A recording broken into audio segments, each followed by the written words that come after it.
Malvern Preparatory School, we say Malvern Prep, is a school that has been in existence since 1842. Malvern's mission is something that's very, very special to me.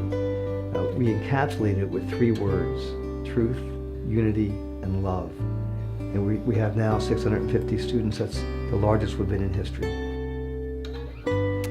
Don came here in the 50s, and he assumed very early on a leadership role, whether it was being on student council or being a captain of one of the many teams that he played on. He just came and began as a leader.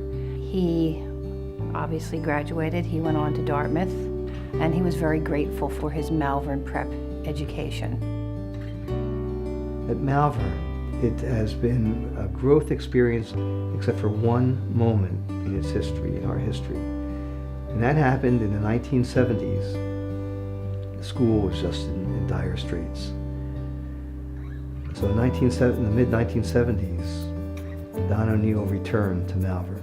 There was a decision as to whether the school would continue or not. And the vote, it passed by one person, that the school would stay open.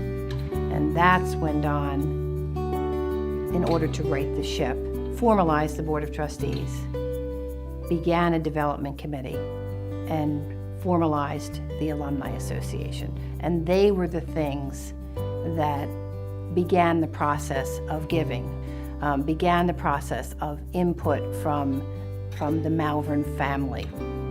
And during that period of time, he also became the chairman of the Board of Trustees.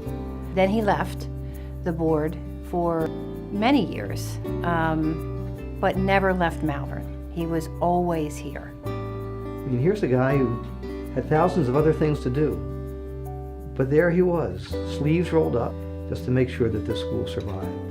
And not only once we got over that survival period, not just that we survived, but that we would grow, we would mature. Don did come back. The state of athletics, we were probably the shabbiest school in the Interact when it came to athletics.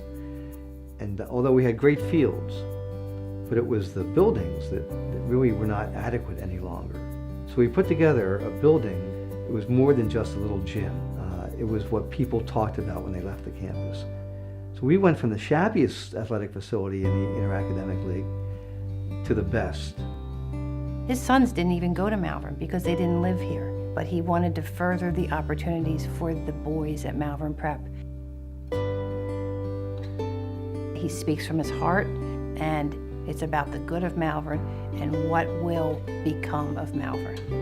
I can't think of anyone who did as much for a school, a Catholic school, an independent school, as Don O'Neill did for Malvern Prep. He's my hero, plain and simple. He's my hero. And heroes, I guess, deserve awards.